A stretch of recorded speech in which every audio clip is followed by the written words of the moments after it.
cyane nifiti sinzi ko ari ukumva nabi canke no kubona nabi burya Mr. Keita baramusanga butaka nkuko benshi tuvyibaza ko sinaza ko je ngenda vyumvira nuvuga ko ataco nkicura kubera byarabaye byaravuzwe byaramenyekanye yego tuvugana navyo ngihakana ki u Burundi mbe nimba atari banga Keita Olegue wamurishe gute no kuvuga ibintu bya kuko ndazi ko unye nta bintu by'ubuntu bibaho nta bintu by'ubuntu bibaho kandi mu marimvyi bagoye cyane Olegue ari mu bantu bagoye cyane kuko kandi abivuge rero uko biri no kuvuga Olegue arafise impamvu ya my collab kandi no kuvuga ko sinigeze ndayiriho arafise impamvu yaguhaye collab kandi ntiwigeze uriha indirimbo sinigeze ndayiriho Olegue muremerana cyane nibisanzwe nta rugo tumenyeranye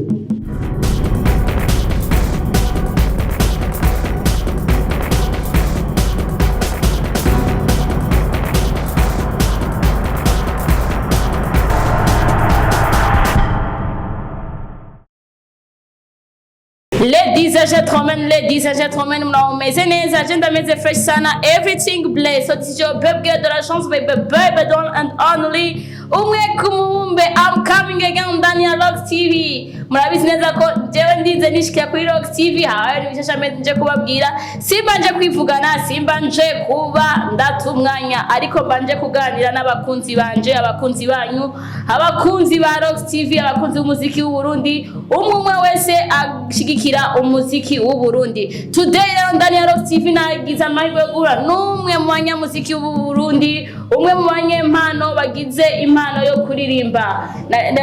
Umwanya ni gwiwa ashaka kutwidondora. Karibu sana ndani ya ROX TV mzee baba. Asante sana. Umeze neza? Fresh. Uraberewe? Asante sana merci beaucoup nawe we. Urivyo cyangwa abanza kukubaje kuvyura mu gitondo ko mbe ngumeze neza.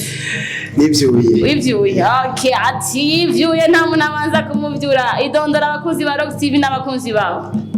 Ni shapo M.KEITTA. Nibaza ko benshi banzi ni M.KEITTA. It's your boy M.KEITTA. Ko kitwa Keita. Ni izina ryanje. Izina ryo Keita. Izina ryiza cyane. Keita risigura ikisi? Keita ni izina nyene nk'ayandi mazina nyene uzi. Umva nta siguro rifise. Ni izina nyene. Ni izina. Okay, siguro ya Keita ni izina. Mubifata ko nyene. Ni izina. Mbe Keita no muri by'umurundi niba ntibeshe? No muri by'umu Burundi ariko arabikora neza cyane. Mbe watanga kuririmba nabi Mr. Keita? Sitakumvise neza. Watanguye kuririmba ryari? Jewe novuga ko urugendo rw'umuziki il y a 2 ans. Il y a 2 ans. Il y a 2 ans winjiye muri carrière ya musica. Mbe kweri kikuyumvira kuza kuba umuririmbyi. Avant yuko umuririmbyi wari usanzwe ukora iki? Nibaza ko naraba umuririmbyi nari umunyeshuri. Utamuririmbyi wari umunyeshuri ariko nizereza ko ari ufite indoto yuko wandezo umuririmbyi. Na cyane nibaza ko bidashobora kuza uko abari ikintu maranye igihe kinini. Kandi bari impano bimuri uko si vya bose. Ni impano niko nabivuga.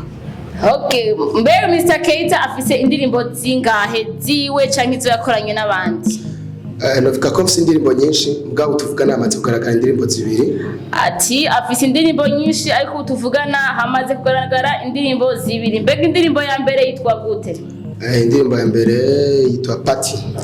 Ati indirimbo ya mbere yitwa Party ukaba wayikoze wenyine canke wikoranye n'abandi? Jeje nyene. Akaba yayikoze wenyene. Ifise amasanamu canke ni audio? Indirimbo ifise amasanamu. Ifise amasanamu mva waje avec n'amasanamu ndaho banza kubanza kurindiya ko waje n'amasanamu. Ati indirimbo yitwa Party. Kwiki kuyita indirimbo kuyita Party? Ifise siguro ndende kugira ndayite Party ifise siguro ndende. Ducishiriza ko gatonya kuri iyo siguro y'indirimbo yawe. Nibaza ko isiguro isiguye mwajya amajambo nyene naririmbye. Ducishirize ko gatonya twumve. Hariho ndafuma n'inywera inzoga nyicwa n'ibiyovyabwenge agusubira mu rukundo nitwa imbohe y'abademu n'abariyo bararira mama bateye inda hariya na butima lemi pare bakunde bavyange basari aribaza ko navuze yuko party novuga ko ari umunezero navuze ati yako nsubira mu rukundo nkaba imbohe y'abakobwa no tumaje ubwanje ni umunezero ariko uwumvishe ngo upfuma ngo wibera winywe inzoga ngo kuba imbohe y'abakobwa bisigura ko agenda n'abakobwa benshi navuga ko nabo bacu ni true story ni true story warababaje ntaco ndahari nzo guhoza mayo mahirwe basi hati no pfuma ninywe inzoga komba imbohe y'abademu mumva ko abademu bariko baratubwira nabi mbwa si bose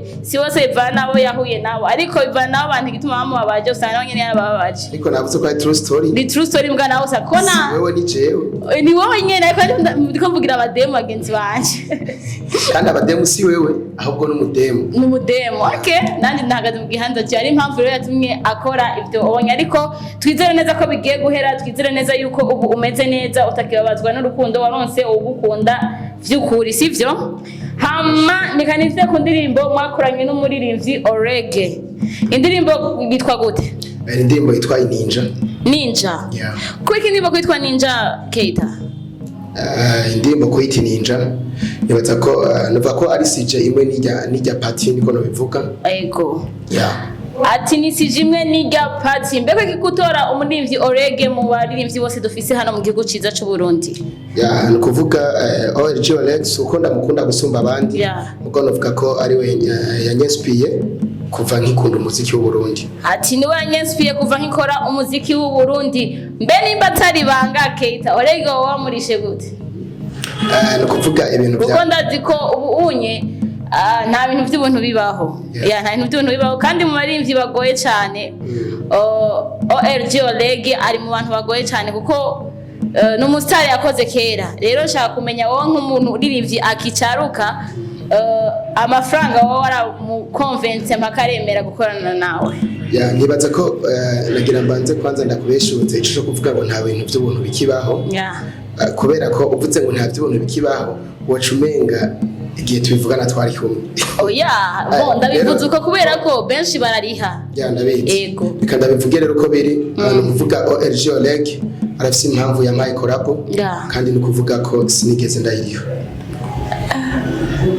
arafise impamvu yaguhaye collabo kandi ntiwigeze uriha indirimbo sinigeze ndayiriho Olegue muremerana cyane nibisanzwe ntabwo ko tumenyeranye okay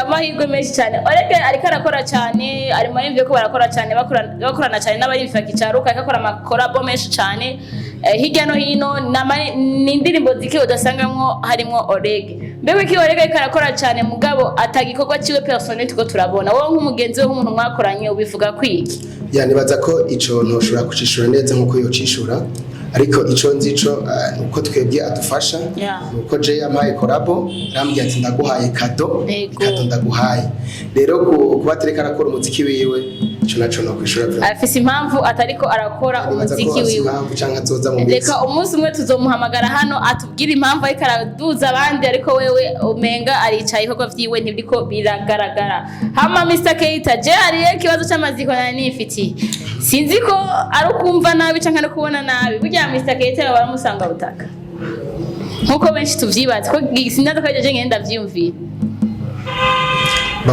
navuga ko ataco nkicura kubera byarabaye byaravuzwe byaramenyekanye yego ubu tuvugana ntabyo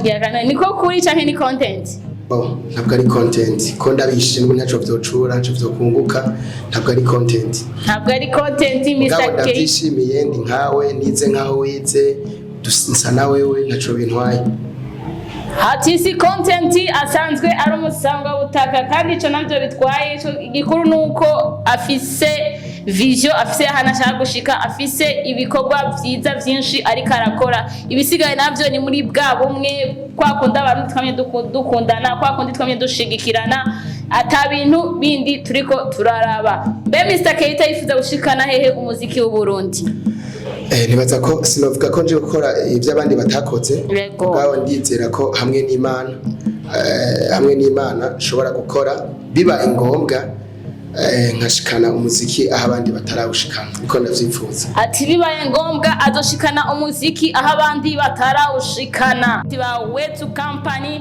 shimire abakunzi ba Rox TV shimire buri muntu wese akora subscribe akora share akora commentaire wese ndamushimire nanje ndoshishikara ndabatamwo ibintu biryoshe cyane yari Dora Chance baby the one and only umwe ku mubumbe see you next time